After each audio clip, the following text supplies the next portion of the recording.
अस्सलामुअलैकुम। उम्मीद है मेरी छोटी सी यूट्यूब फैमिली बिल्कुल खैरियत से होगी। अल्हम्दुलिल्लाह मैं भी बिल्कुल ठीक हूँ। वेदर कंडीशंस की वजह से कुछ सीज़नल एलर्जीज़ हैं, जो तबीयत थोड़ी सी आजकल अप डाउन रहती है। काफ़ी दिनों बाद आप लोगों से बात कर रही हूँ, बहुत अच्छा लग रहा है।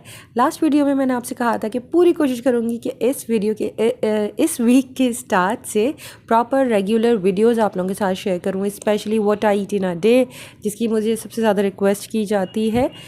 लेकिन एक्चुअली अब्बू की तबीयत सही नहीं थी, और आप लोग जानते हैं जब भी घर में कोई बीमार होता है तो मुझसे बिल्कुल भी वीडियोस अपलोड नहीं हो सकती। दिल ही नहीं करता है इस पर काम करने का। एक्चुअली इसके पहले की मेरे पास 2-3 वीडियोस रिकॉर्डेड भी मौजूद थी, बट एडिट करने का और अपलोड करने का दिल नहीं हुआ।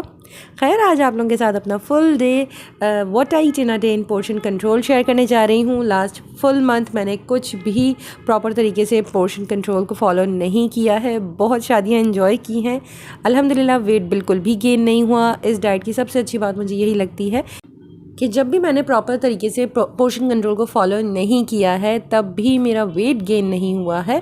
अगर वो लूज़ नहीं किया तो मैंने वेट गेन भी नहीं किया। और अब तक जनवरी से मैंने अपना ये जर्नी स्टार्ट किया है, तो सिर्फ जब भी जो वेट में चेंजेस आई हैं वो हमेशा वेट लूज़ की शक्ल में ही मिली है, चाहे फिर वो 100 ग्राम हो या 2 kg तक का हो, लेकिन डिफरेंस मेरा हमेशा नीचे जाता हुआ ही मुझे मिला है, जो कि बहुत ही अच्छी साइन है। अब कुछ बात कर लेते हैं आज के मेरे मील्स की। तो मैं आजकल तकरीबन 1 महीना हो गया है, मैं डेली बेसिस पर इंजीर ले रही हूँ। 2 इंजीर मैं रात को सोख करके लेती हूँ। इस वजह से मैं आजकल नाश्ते के वक्त खजूरें नहीं यूज़ कर रही, कंज्यूम कर रही, सॉरी, मैं इंजीर यूज़ कर रही हूँ। इसकी रीज़न ये है कि मैंने मल्टीविटामिन्स लेनी स्टार्ट की थी, जिसकी वजह से मुझे कॉन्स्टिपेशन की प्रॉब्लम हो गई थी, तो इसकी वजह से मैं इंजीर ले रही हूँ। लेकिन ये जो मेथड है इससे लोग कहते हैं कि वेट लूज़ में भी हेल्प होती है, लेकिन पर्सनली मैंने इसे वेट लॉस के लिए यूज़ नहीं किया है, मैं इसे कॉन्स्टिपेशन के लिए यूज़ करती हूँ, और अल्हम्दुलिल्लाह मुझे इससे फ़ायदा भी होता है। तो 2 इंजीर रात में जब मैं सोख कर सुबह कंज्यूम कर रही हूँ, तो ये मेरा 1 पोर्शन प्रोटीन फ्रूट का कवर हो रहा है। इसके बाद तकरीबन 2 घंटे के बाद तकरीबन जब मैं नाश्ता करती हूँ, तो इसमें मैं नाश्ते से पहले जब मैं नाश्ता बनाने के लिए किचन में जाती हूँ, तो इससे पहले मैं आजकल 1 टेबल स्पून के बराबर अखरोट ले रही हूँ। बीच में मैंने सीड्स लेना स्टार्ट किए थे, आप सबसे मैंने शेयर किया था कि मेरा पेरीमेनोपॉज पीरियड चल रहा है, जिसमें ये सीड्स और नट्स बहुत फ़ायदेमंद साबित होते हैं। और इस पीरियड में वेट लूज़ करना बहुत ज़्यादा मुश्किल काम है, लेकिन इंशाल्लाह मैं लगी हुई हूँ और करके ही रहूँगी। तो आजकल मैं नट्स क्यों ले रही हूँ, इसकी रीज़न भी आप लोगों को बता देती हूँ। नट नहीं, मैं वॉलनट क्यों ले रही हूँ, इसकी रीज़न ये है कि मैंने जब अपने सारे ब्लड टेस्ट करवाए हैं तो उसमें कोलेस्ट्रॉल बढ़ा हुआ है, और मुझे पूरा अंदाज़ा है कि मैंने पहले अपनी ज़िंदगी में कभी भी कोलेस्ट्रॉल चेक नहीं कराया। लिपिड प्रोफाइल मैंने फ़र्स्ट टाइम ही करवाया है, और उसमें वो कोलेस्ट्रॉल बढ़ा हुआ है, और जिसका मुझे अंदाज़ा था, और जिस डर की वजह से मैं कभी भी इसे टेस्ट नहीं करवाती थी, क्योंकि मैं ओबीस क्लास 2 में पहुंच गई थी। अल्हम्दुलिल्लाह अब तो ओबीस क्लास 1 में पहुंच गई हूँ, लेकिन मुझे अंदाज़ा है कि ये ग्रेजुअली ज़रूर रिड्यूस हुआ होगा, क्योंकि शुगर जो मैं लास्ट ईयर करवाई थी, डायबिटिक बिल्कुल बॉर्डर लाइन पर पहुँच गई थी, जो अब बिल्कुल रेगुलर रेंज पर पहुँच गई है, जो बहुत अच्छी चीज़ है। तो कोलेस्ट्रॉल भी मेरे हिसाब से मेरा कम ही हुआ होगा, लेकिन फ़िलहाल अभी भी बहुत बढ़ा हुआ है, तो उसके लिए मैं आजकल ये अखरोट ले रही हूँ। बाकी फैमिली मेम्बर्स मेरे कोलेस्ट्रॉल की रिपोर्ट देखकर थोड़ा डर गए थे, बट मुझे अंदर से सेटिस्फेक्शन है कि मैंने इस पूरे साल इतना ज़्यादा फ़ैट कंज्यूम नहीं किया है। तो ये जो मेरी रिपोर्ट है ये पहले से बेहतर ही होगी। अगर मैंने लास्ट ईयर ये कराया होता और इसके बाद डाइट स्टार्ट की होती, तो शायद प्रॉपर रिज़ल्ट मैं आप लोगों के साथ भी शेयर कर पाती। अगर आप लोग कहेंगे तो मैं अपनी शुगर की जो रिपोर्ट है वो आप लोगों के साथ शेयर कर दूँगी। इसके अलावा मैं एक और चीज़ भी बता दूँ, मेरे थायराइड का टेस्ट जो मैंने लास्ट ईयर करवाया था उसके नंबर्स कुछ अप डाउन थे, लेकिन इस साल जो मेरी थायराइड के टेस्ट हुए हैं उसमें अल्हम्दुलिल्लाह थायराइड की भी बिल्कुल सही रिपोर्ट आई है। तो अल्हम्दुलिल्लाह ये रिपोर्ट्स तो मेरी बहुत अच्छी आनी शुरू हो गई हैं। बस जहाँ पे मेरी रिपोर्ट में गड़बड़ है वो यही है कि मेरा कैल्शियम, विटामिन डी और स्पेशली B12 बहुत ज़्यादा कम है, तो जिसके लिए मुझे डॉक्टर के पास जाना है। बट अभी भी मैंने अल्ट्रासाउंड नहीं करवाया, जिसकी वजह से मैं वेट कर रही हूँ कि एक दफ़ा वो करवा लूँ, फिर मैं डॉक्टर के पास जाऊँगी। ख़ुद से मल्टीविटामिन लेना स्टार्ट कर दी थी, जिसकी वजह से कॉन्स्टिपेशन स्टार्ट हो गया था। तो अब मैं आप लोगों के साथ अपना ब्रेकफास्ट शेयर कर देती हूँ। बच्चों के लिए मैंने सैंडविच तैयार कर दिए थे, और आज मैं अपने लिए बहुत सिंपल सा बॉयल एग टोस्ट और चाय का नाश्ता बना रही हूँ। यूजुअली आप लोगों ने देखा होगा मैं ज़्यादातर फ्राइड एग यूज़ कर रही होती हूँ अपने ब्रेकफास्ट में और एक अंडा लेती हूँ, लेकिन आज मैंने थोड़ा सा स्विच किया है। 2 टोस्ट की जगह पर एक टोस्ट है और एक अंडे की जगह पर 2 अंडे इस्तेमाल किए हैं। बॉइल्ड एग की शक्ल में आज मैंने अंडा क्यों कंज्यूम किया है, अपना प्रोटीन का पोर्शन कोशिश ये की थी कि नाश्ते में मुझे फ़ैट नहीं यूज़ करना है। रीज़न ये थी कि मुझे अब हलवा बनाना था दूसरे चैनल के लिए और वो मुझे बहुत ज़्यादा पसंद है। तो मेरी यही कोशिश थी कि मैं नाश्ते में अपने फ़ैट को ओमिट कर दूँगी, जिसकी वजह से मैं शायद हलवे को कंज्यूम कर पाऊँ। लेकिन जब हलवा रेडी हो गया था मैंने उसे पूरा कैलकुलेट किया है कि कितने कप्स बन रहा है, इसके बाद इसकी कैलोरीज़ निकाली। कैलोरीज़ निकालने के बाद इसका 1 टेबल स्पून भी मेरी 120 डेली की जो ट्रीट है उससे ज़्यादा बन रहा था, जो कि बहुत मुझे बुरा लगा है, यकीन माने। लेकिन मैं पूरा श्योर हूँ कि मैं इंशाल्लाह जल्द ये रेसिपी दोबारा से क्रिएट करूँगी और उसमें पूरी कोशिश करूँगी अपना 1 पोर्शन फ़ैट डालूँ। और उस दिन मुझे इस हलवे की इतनी ज़्यादा क्रेविंग हो रही थी कि मुझे लग रहा था कि अगर ये सामने रहा तो फिर मैं ज़रूर इसमें से कुछ ना कुछ खा लूँगी। तो मैंने ये सारा हलवा प्लेट में डालकर नेबर्स के यहाँ भिजवा दिया था। वो भी खुश हो गए थे और मुझे भी तसल्ली हो गई थी कि अब चांसेस ही नहीं है कि मैं कुछ गड़बड़ कर जाऊँ। लेकिन इंशाल्लाह जल्द अपने लिए 1 टीस्पून फ़ैट के साथ ये हलवा ज़रूर तैयार करूँगी। बातों में आई थिंक मैंने आप लोगों के साथ अपनी ब्रेकफास्ट की पोर्शंस शेयर नहीं किए। एक टोस्ट लिया था जो कि 1 पोर्शन कार्बोहाइड्रेट्स को कवर करता है। चाय में मेरा 200 ml दूध था जो कि मेरे 1 पोर्शन डेयरी को कवर करता है। 2 अंडे जो कि मेरे 1 पोर्शन प्रोटीन को कवर करते हैं। साथ इसमें आज फैट इंक्लूड नहीं है और चाय के अंदर मेरी 1 टीस्पून शुगर अब तक मैं ऐड करती हूँ जो मेरी ट्रीट में काउंट होती है। अप्रॉक्स 16 कैलोरीज़ की ये मेरी ट्रीट है। अब मैं हलवा तैयार करने के बाद बेटे के लिए लंच प्रिपेयर कर रही थी। आलू और मटर की सब्ज़ी का कहा हुआ था, बेटे ने राइस के साथ बनाना था। लेकिन प्रॉब्लम यह है कि अगर मैं ये कंज्यूम करती तो मुझे इसमें बहुत सारे कार्ब्स मिल जाते, क्योंकि मैं राइस भी कार्ब के फॉर्म में लेती हूँ। राइस या रोटी मैं कोशिश करती हूँ कि अपने कार्ब के पोर्शन में कंज्यूम करूँ, जिससे मुझे फ़ील हो कि मैंने पेट भर कर खाना खाया है। आलू मुझे पर्सनली इतना ज़्यादा पसंद भी नहीं है और अगर मैं आलू ले लूँगी तो फिर मुझे अपनी राइस की या रोटी की क्वांटिटी को कम करना होगा। तो आज मैंने ओट्स हलीम तैयार कर लिया था। मैं 3 पोर्शंस में ओट्स हलीम बना रही हूँ। ऑलरेडी मेरे चैनल पर मौजूद है, मैंने आप लोगों के साथ इसकी रेसिपी शेयर की हुई है। उसमें एक चीज़ की कमी रह गई थी, वो ये कि मैंने अंदाज़े से 110 ग्राम्स आई थिंक चिकन लिया था अनकुक्ड, क्योंकि हमें कुक्ड मीट 90 ग्राम्स तक अलाउड है एज़ 1 पोर्शन ऑफ प्रोटीन। फिर आप कोई भी मीट ले सकते हैं।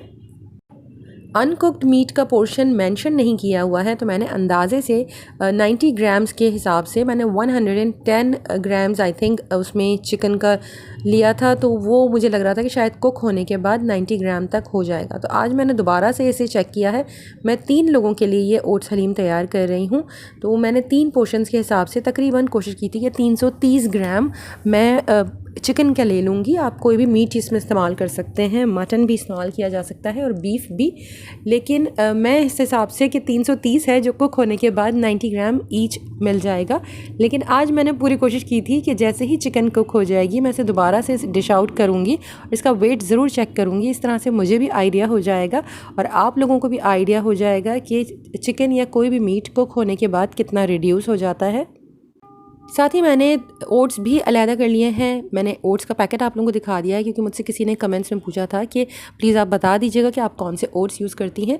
3 टेबल स्पून ओट्स आपके 1 पोर्शन कार्बोहाइड्रेट्स को कवर करते हैं। मैं हमेशा 2 पोर्शन कार्ब्स कंज्यूम करती हूँ। 3 लोगों के लिए बना रही हूँ तो टोटल 6 पोर्शंस इसमें जाएंगे कार्बोहाइड्रेट्स के। तो 6 पोर्शंस का अगर मैं 3 से मल्टीप्लाई करूँगी तो 18 टेबल स्पून इसमें मैं ओट्स ऐड कर रही हूँ।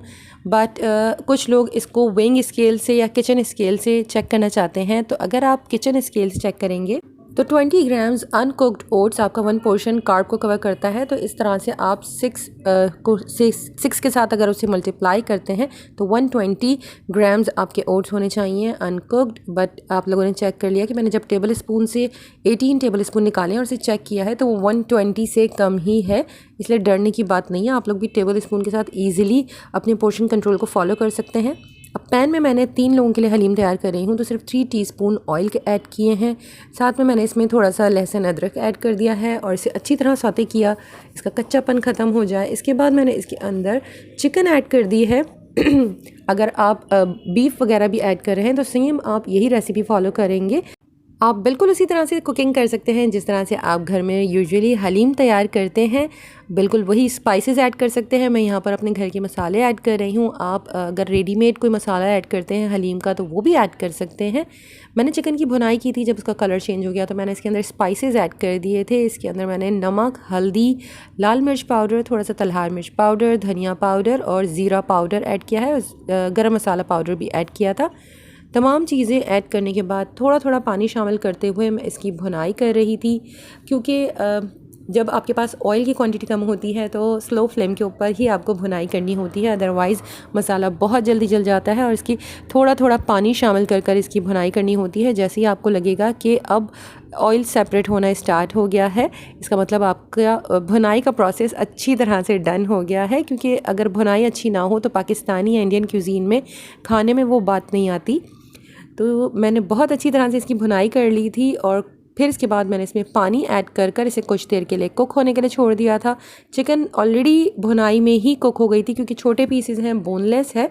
लेकिन और हाँ, आप इसमें विद बोन्स भी चिकन के पीसेस ऐड कर सकते हैं, कोई इशू नहीं है। मैं सिर्फ आप लोगों को दिखाने के लिए कि आप कितना खा सकते हैं ये दिखाने के लिए इस तरह से बोनलेस के साथ बना रही हूँ। लेकिन बिल्कुल आप विद बोन्स भी यूज़ कर सकते हैं, उससे तो स्टॉक भी बहुत अच्छा बनता है, फ्लेवर्स बहुत अच्छे क्रिएट होते हैं। तो आप बोन्स के साथ बनाइए। जब चिकन कुक हो जाए तो बाहर निकालें, उससे हड्डी से अलहदा करें। जिस तरह हम रेगुलर हलीम के अंदर डालते हैं इस तरह से आप बाद में डालें।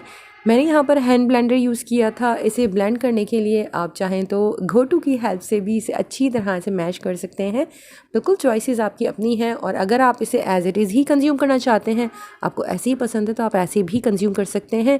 ओट्स को ब्लेंड करने की ज़रूरत नहीं है। चिकन चंक्स को और थोड़ा सा बारीक कर लीजिए ताकि वो आपके बाइट में बहुत ईजीली आ जाएँ। और अब ये चेक करने के लिए कि चिकन कुक होने के बाद कितना रिड्यूस हुई है, मैंने तमाम चिकन के पीसेस को निकाल लिया है और अब मैं इनका वेट चेक कर रही थी। मीनवाइल जो यखनी या स्टॉक तैयार हुआ था, इसके अंदर मैंने ओट्स डाल दिए थे। पानी मुझे कम लग रहा था तो मैंने और भी ऐड किया है। पर्सनली जब हलीम बिल्कुल रेडी हो गया था तब भी मुझे लग रहा है कि पानी की क्वांटिटी शायद मैंने कम रखी हुई थी। थोड़ा सा थिक कंसिस्टेंसी का हलीम तैयार हुआ था क्योंकि मुझे बहुत सारे काम करने थे। इसी साथ ही साथ मैं डिनर भी रेडी कर रही थी। मैं आप लोगों को बाद में दिखाऊंगी ताकि आप लोग तमाम रेसिपीज़ में एकदम कंफ्यूज ना हो जाएं। तो मैं पहले लंच का आप लोगों के साथ सब प्रोसेस शेयर कर रही हूँ। चिकन का वेट अब आप देख सकते हैं कि कितना ज़्यादा रिड्यूस हो गया है। मुझे भी इतना आइडिया नहीं था। ये 211 ग्राम्स बन गई है। हमने इसे 334 ग्राम्स ऐड किया था। मतलब अगर ये 211 ग्राम्स को मैं 3 पोर्शंस में अगर चेक करूं तो तकरीबन 70 ग्राम्स मीट का पोर्शन हर एक के हिस्से में आएगा। तो आई थिंक इट्स इनफ। लेकिन अब आप लोगों को इस हिसाब से अंदाज़ा हो जाएगा कि अगर आपको 90 ग्राम कंज्यूम करना है तो आपको रॉ मीट कितना लेना होगा। मुझे काफ़ी थिक लग रहा था, बट पानी मैंने इसलिए ऐड नहीं किया क्योंकि इस स्टेज पर गर्म पानी ऐड करना ज़्यादा बेहतर रहता है। माइक्रोवेव उस वक्त दिमाग में नहीं आया और गैस का प्रेशर बिल्कुल लो हो गया था कि चूल्हा नहीं जल रहा था, इसलिए मैंने इसमें एक्स्ट्रा पानी ऐड नहीं किया था। काफ़ी सारी क्वांटिटी में ओट्स हलीम रेडी हो गया था। ये जो बोल मैं आप लोगों को दिखा रही हूँ, ऐसे 2 बोल मैं इजीली कंज्यूम कर सकती हूँ अपने एक टाइम के मील में। जो मेरे पास क्वांटिटी तैयार हुई थी मैं उस हिसाब से बता रही हूँ। अगर मैं पानी ऐड करती तो शायद और भी क्वांटिटी हो जाती इसकी, लेकिन इस हिसाब से मैं ऐसे 2 बोल्स ईज़िली कंज्यूम कर सकती हूँ। अप्रॉक्स 3 कप्स के बराबर रेडी हो गया था हलीम। और गार्निशिंग के लिए आप जो चीज़ें पसंद करते हैं वो ऐड कर सकते हैं। मैं रेडीमेड तली हुई प्याज ही ऐड करती हूँ, लेकिन मैम फरिया जी की मैंने अक्सर कमेंट्स में यही चेक किया है कि इस तरह की छोटी छोटी चीज़ों पर इतना ज़्यादा ध्यान देने की ज़रूरत नहीं है। अपने फूड को इंजॉय करें। अब मैं आपको अपना लंच का पोर्शन बता देती हूँ। अगर मैं 2 कप्स कंज्यूम करती तो मुझे 2 पोर्शन कार्बोहाइड्रेट्स के मिलते, 1 पोर्शन प्रोटीन के मिलते चिकन की फॉर्म में। 1 टीस्पून ऑयल मेरा फैट का पोर्शन कवर कर रहा है। वेजीज़ यहाँ पर नहीं है जो कि होनी चाहिए थी, गलती हो गई। मुझे स्नैक में एक वेजिटेबल प्लेट ज़रूर कंज्यूम करनी चाहिए थी जो मैं भूल गई थी। मैंने सिर्फ 1 बोल ही कंज्यूम किया है, तो जितने पोर्शंस हैं आप लोग अंदाज़ा कर लीजिए, मैंने इसका हाफ़ पोर्शन ही कंज्यूम किया था। लेकिन आप लोग चाहें तो बिल्कुल इन पोर्शंस के हिसाब से 2 बोल ईज़िली कंज्यूम कर सकते हैं। लंच के बाद बेटी का पार्सल आया हुआ है, तो वो बस उसी की अनबॉक्सिंग कर रही थी, तो मैं भी आप लोगों के साथ शेयर कर रही हूँ। एक्चुअली आप लोगों ने हमेशा देखा होगा कि हम ज़्यादातर हेयर केयर या स्किन केयर प्रोडक्ट्स ही ऑनलाइन ऑर्डर करते हैं, बट इस दफ़ा फ़र्स्ट टाइम मैंने नहीं, सॉरी, बेटी ने ही ज़ीरो मेकअप किट, क्योंकि ना ही बेटी को मेकअप करने का शौक़ है, ना ही मुझे मेकअप करने का शौक़ है, तो हमारे पास मेकअप की चीज़ें बहुत ही लिमिटेड हैं। मेरा काम तो सिर्फ लाइनर, मस्कारा और एक लिपस्टिक से हो जाता है, मैं सारा काम उसी से कर लेती हूँ।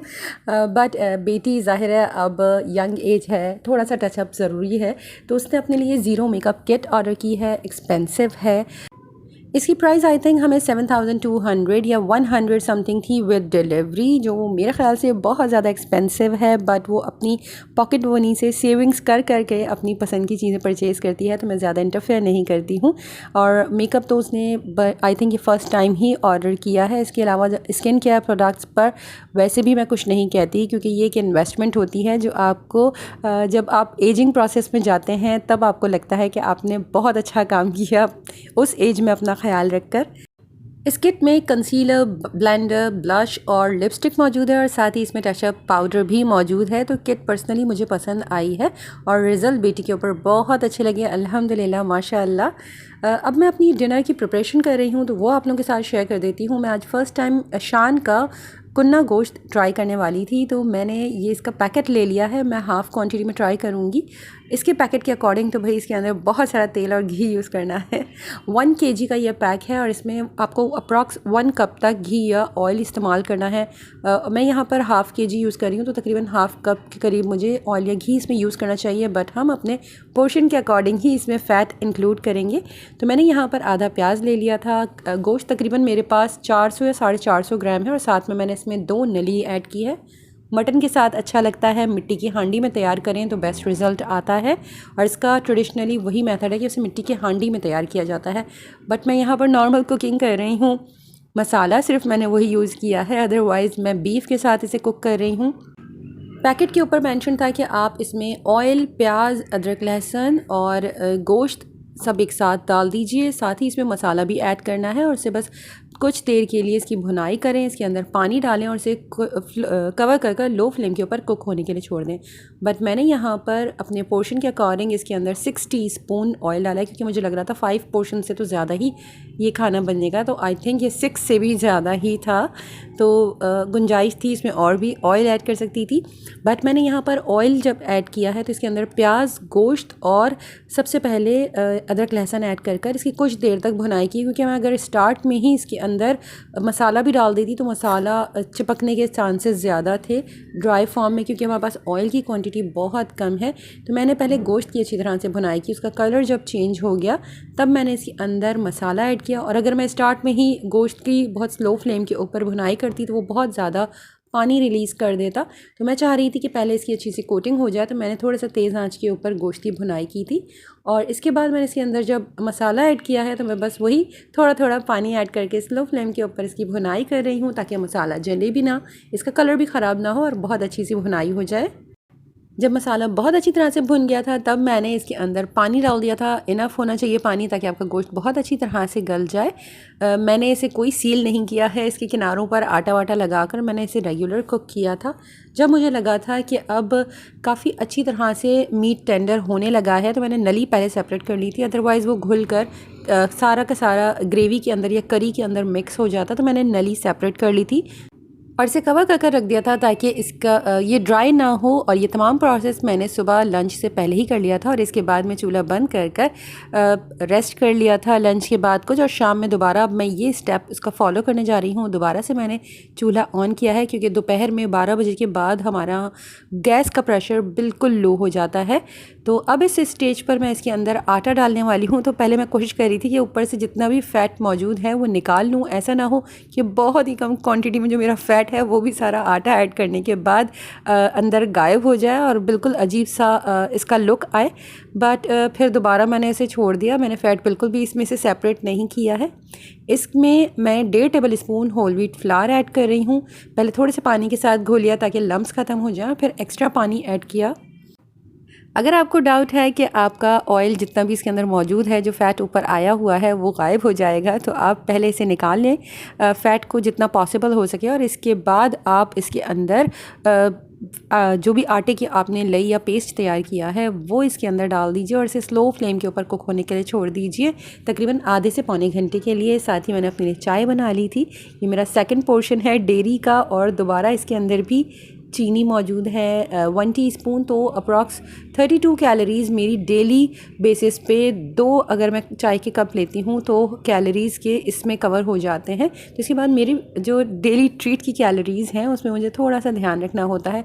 तो अब बस यही कोशिश होती है कि चिप्स बिस्किट्स को अवॉइड किया जाए, और जो मैं अपने रेसिपीज़ क्रिएट करती हूँ अपने लिए, उसके अंदर अगर मुझे कुछ ख़ास इंग्रेडिएंट ऐड करना होता है तो मैं वहाँ कोशिश कर उन कैलोरीज़ को कवर कर लेती हूँ। कुन्ना अल्हम्दुलिल्लाह डन हो गया था, और ऑयल जितना इसके अंदर ऐड है वो अल्हम्दुलिल्लाह ऊपर नज़र आ रहा था। जो मुझे डाउट हो रहा था कि बिल्कुल ही डिसअपियर हो जाएगा और वो लुक नहीं आएगा इसका, लेकिन अल्हम्दुलिल्लाह बहुत खुश रंग, बहुत अच्छे टेस्ट वाला कुन्ना रेडी हुआ था। मैंने इसे नान के साथ कंज्यूम किया है। मैंने 2 पीस लिए हैं। 1/4 पार्ट आप जब लेते हैं नान का या तंदूरी का तो वो आपका 1 पोर्शन कार्बोहाइड्रेट्स को कवर करता है। मैं यहाँ पे 2 पीसेस ले रही हूँ, तो ये मेरे 2 पोर्शन कार्ब्स हो गए। कुन्ना के अंदर जो आटा यूज़ किया है वो मैं किसी भी चीज़ में काउंट नहीं कर रही हूँ, क्योंकि 1.5 टेबल स्पून मैंने यूज़ किया है। बहुत सारी ग्रेवी थी और मैंने कोई इतना ज़्यादा इसे कंज्यूम नहीं किया, तो उसे मैं काउंट नहीं कर रही। इसके अलावा एक छोटा पीस मैंने मीट का लिया है जो अप्रॉक्स आई थिंक 30 ग्राम्स का होगा। फ़ैट मेरे हिस्से में मैं काउंट कर लेती हूँ कि 1 टीस्पून तक आई थिंक आ गया होगा।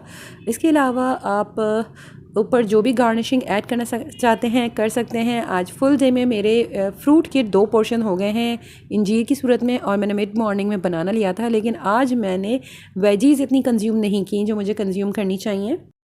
बट अल्हम्दुलिल्लाह काफ़ी दिनों बाद रीस्टार्ट किया है, तो इंशाल्लाह और बेहतर करती जाऊँगी।